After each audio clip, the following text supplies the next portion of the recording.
Good morning बच्चों। Class 8 में आप क्या पढ़ रहे हो? साइंस सब्जेक्ट पढ़ रहे हो ऑनलाइन क्लास में। और हमारा लेसन कौन सा स्टार्ट हो गया था? हमारा 15वां लेसन स्टार्ट हो गया था, कुछ प्राकृतिक परिघटनाएं। 15वां लेसन चालू हो गया था, कुछ प्राकृतिक परिघटनाएं। तो इसमें हमने इसके पहले क्या पढ़ा था? आवेश के बारे में पढ़ा था। फिर हमने कल इसके बारे में तड़ित के बारे में पढ़ा कि तड़ित क्या होता है ना। तड़ित एक प्रकार की विद्युत चिंगारी जो निकलती है ना, विद्युत चिंगारी जो रहती है वो तड़ित चिंगारी के समान जो दिखती है।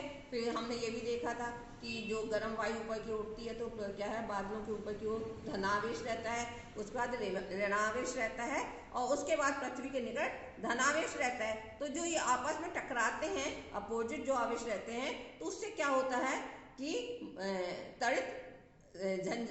तड़ित पैदा होती है ना। और वो हमने देखा कि चमकती हुई और आवाज के साथ नीचे गिरती है। फिर हमने ये देखा था कि तड़ित चालक क्या होता है ना। तड़ित के रोकने के लिए एक तड़ित चालक होता है। जब भवन बनाए जाते हैं तो क्या होता है, उन भवनों में भवनों की लंबाई के अनुसार उससे अधिक ऊंचाई, मतलब जितने भवन की लंबाई उससे अधिक ऊंचाई का क्या रहता है, धातु की एक छड़ रहती है। जो भवन एक सिरा कहाँ हो जाता है, भवन के ऊपर रहता है, और दूसरा सिरा क्या होता है, भवन के उसके नीचे। दूसरा सिरा कहाँ रहता है कि पृथ्वी के अंदर बहुत अधिक गहराई तक रहता है। तो ये क्या है, ये जो छड़ क्या है, वो क्या रहती है, जो तरीका से आवेश उत्पन्न होता है उसको क्या करती है, पृथ्वी तक पहुंचाने का आधार होती है ना। आज हम पढ़ते हैं तड़ित के बारे में। देख लिया भूकंप, है ना। तो बच्चों, भूकंप क्या होता है? आप लोगों ने अभी अपने समय में देखा होगा, कुछ समय पहले क्या था कि अपने आप ही भूकंप आया था, है ना। तो भूकंप में क्या होता है, क्या होता है बच्चों भूकंप में? जब भूकंप आता है तो क्या होता है, थोड़ा सा हम लोग हिलडुल जाते हैं, पृथ्वी भी हिलडुलने लगती है। हम घर में रहते हैं तो हमको पता चल जाता है कि भूकंप आता है, तो हम लोग क्या करते हैं, घर से बाहर निकलते हैं कि अब भूकंप आ गया, भूकंप आया, तो है ना। तो क्या है भूकंप, क्या है, जिसको भूकंप या भूचाल कहते हैं ना, भूचाल भी कहते हैं। तो भूकंप और भूचाल क्या है, पृथ्वी के सतह पर, है ना, जो पृथ्वी के सतह के क्या है, हिस्से हिलने को भूकंप, क्या, पृथ्वी की सतह को हिलने को हम क्या कहते हैं, भूकंप कहते हैं। तो ये क्या है, पृथ्वी के स्थल मंडल, है ना, पृथ्वी के स्थल मंडल में ऊर्जा के कारण अचानक उत्पन्न हो जाता है। भूकंप क्या है, पृथ्वी के स्थल मंडल में ऊर्जा के अचानक मुक्त हो जाती है, जो ऊर्जा है अचानक मुक्त हो जाती है, और मुक्त हो जाने के कारण क्या होता है, उत्पन्न होने वाले, ऊर्जा मुक्त होने से के कारण उत्पन्न वाले जो भूकंपनीय तरंगे होती हैं, उसकी वजह से ये भूकंप आता है। ठीक है। अब पृथ्वी का कंपन, पृथ्वी कांपती है अथवा कोई झटका हमें अचानक लगता है ना, तो क्या कहते हैं, भूकंप क्या है, पृथ्वी का कंपन है, अथवा कोई पृथ्वी में झटका लगना क्या है, वो भूकंप कहलाता है। यह पृथ्वी की भूपट्टी पर, है ना, भूकंप जो है पृथ्वी की भूपट्टी के भीतर गहराई में गड़बड़ी होने की समय, है ना, जब गड़बड़ हो जाती है अंदर की तरफ, तो क्या होता है, उसके कारण भूकंप आता है। भूकंप बहुत कम समय के लिए रहता है बच्चों, बहुत लंबे समय तक भूकंप नहीं रहता। भूकंप क्या होता है, बहुत कम समय के तक आता है, और प्राय यह नोटिस नहीं किया जाता कि कब भूकंप आने वाला है। ऐसा पता नहीं रहता हम लोग को कि अब भूकंप आने वाला है या उसके पहले हम तैयारी कर ले, ऐसा कुछ नहीं होता है। तो नोटिस नहीं किया जाता है कि भूकंप कब आएगा। अब क्या है, भूकंप बहुत लंबे समय तक भूकंप नहीं रहता है ना। भूकंप काफी लंबे समय तक नहीं, कुछ देर के लिए भूकंप आता है और फिर वो चला जाता है। तो भूकंप क्या है, एक बहुत हिंसात्मक, है ना, भूकंप क्या बहुत हिंसात्मक भी हो सकता है और नहीं भी हो सकता है ना।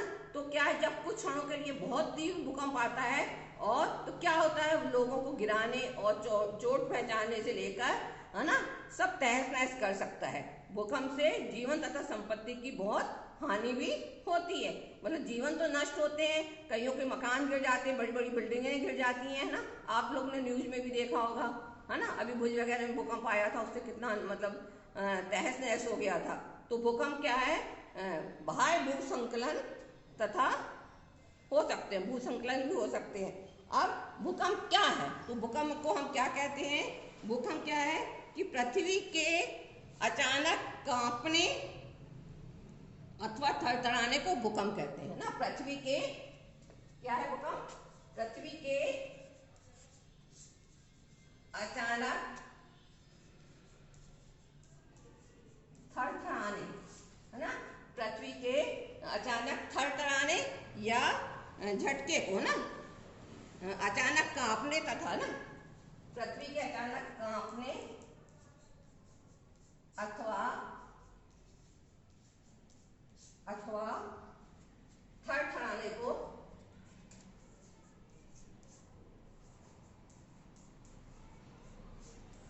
भूकंप कहते हैं। भूकंप कहते हैं। अब ये देखो बच्चों, ये क्या है? पृथ्वी की रचना है। ये क्या है? पृथ्वी की रचना है। पृथ्वी की रचना है। तो पृथ्वी में हमारी परतें रहती हैं, पृथ्वी के अंदर भी गहराई तक पड़े। तो जो सबसे बाहरी परत रहती है क्या कहलाती है? भूपट्टी कहलाती है। क्या कहलाती है? भूपट्टी। उसके बाद क्या होता है? प्रवाह रहता है, फिर बाह्य कोर होता है, और फिर क्या रहता है? आंतरिक कोर रहता है। 4 प्रकार की परतें पाई जाती है। भूपट्टी वाला सबसे बाहरी परत जो रहती है भूपट्टी कहलाती है। फिर उसके अंदर जो भूपट्टी के नीचे प्रवाह होता है, फिर बाह्य कोर होता है, और फिर क्या होता है? आंतरिक कोर होता है। तो बच्चों क्या है कि जो ये है, तो पृथ्वी के भीतर सबसे ऊपरी सतह पर गहराई की गड़बड़ के कारण क्या होता है?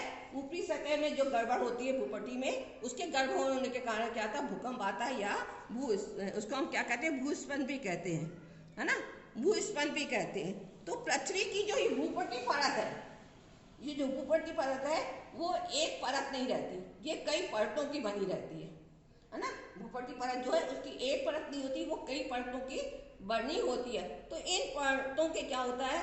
रगड़ने से, है ना, आपस में टकराने या रगड़ने से क्या होता है? भूकंप आता है।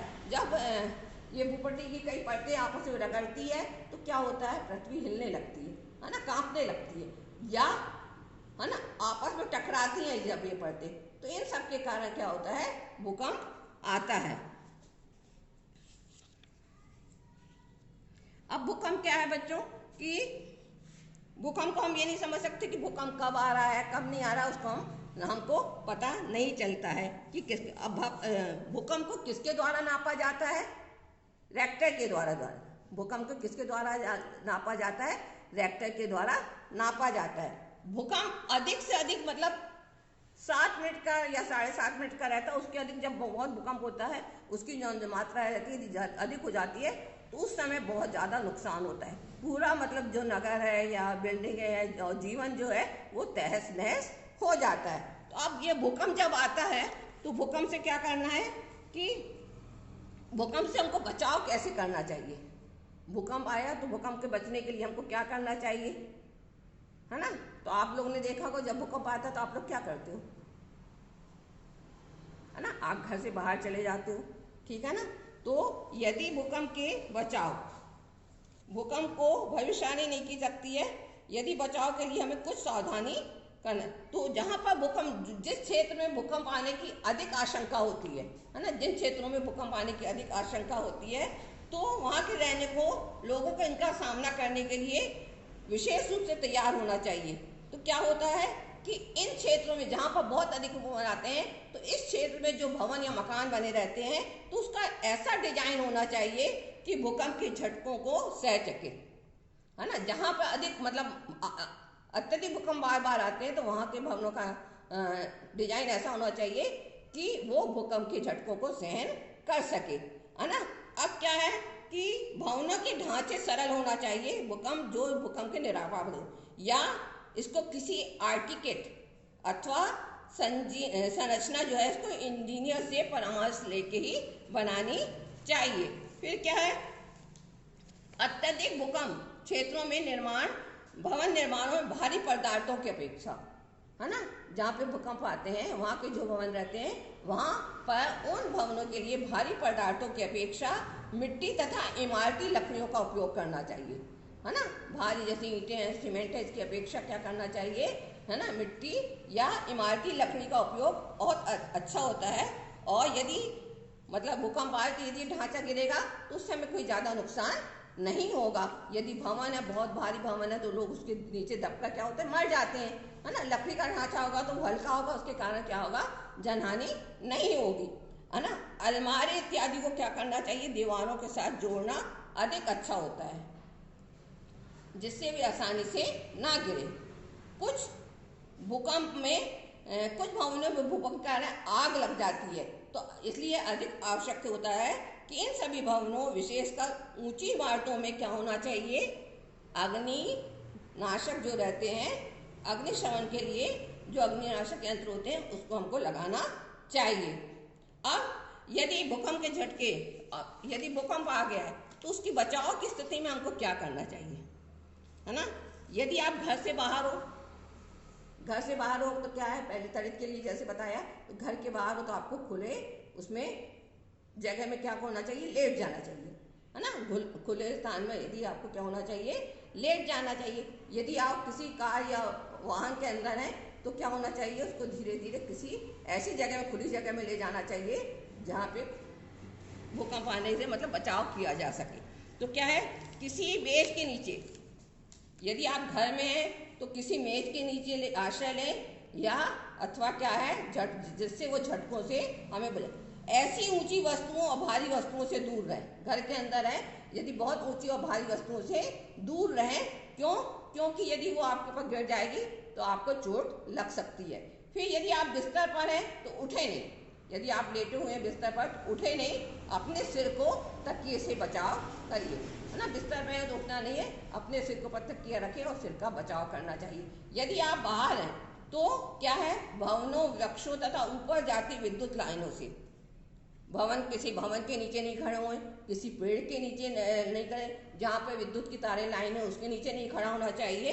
किसी खुले स्थान पर, है ना, बिल्कुल मैदान देखना चाहिए, जहाँ मैदान हो, जहाँ पर ये सब चीज़ें, वहाँ जाके हमें क्या करना चाहिए, लेट जाना चाहिए। उसी यदि किसी अथवा कार अथवा बस में है तो बाहर ना निकलें और ड्राइवर से कहें कि धीरे धीरे वो उस कार या बस को खुले स्थान पर ले जाएं, जो भूस्खलन के समाप्त होने के पहले। जब तक भूस्खलन मतलब भूकंप रहता है, मतलब कुछ समय का रहता है भूकंप, तो उस समय तक आप वाहन या कार से बाहर ना निकले। तो बच्चों, आपने देख लिया क्या है ये, आपने तड़ित देख लिया है ना, आवेश देख लिया, त्रय देख लिया, और आपने आज भूकंप के बारे में पढ़ लिया कि भूकंप क्या होता है ना। उसके बाद आपने देखा कि भूकंप से बचाव के क्या क्या उपाय करना चाहिए। तो बच्चों, आज हमारा ये लेसन यहाँ समाप्त होता है। इसके हमको क्या करना, एक्सरसाइज के क्वेश्चन आंसर हम करेंगे। इसको आपको क्या करना है, पढ़ना है और अपनी कॉपी में नोट डाउन करना है ना। आपको अपनी कॉपी में नोट करना है, ठीक है बच्चों। इतना आप काम जरूर करेंगे, और कॉपियाँ आप करवाने के बाद कॉपी चेक करवाइए, है ना बच्चों, ठीक है। ओके बच्चों।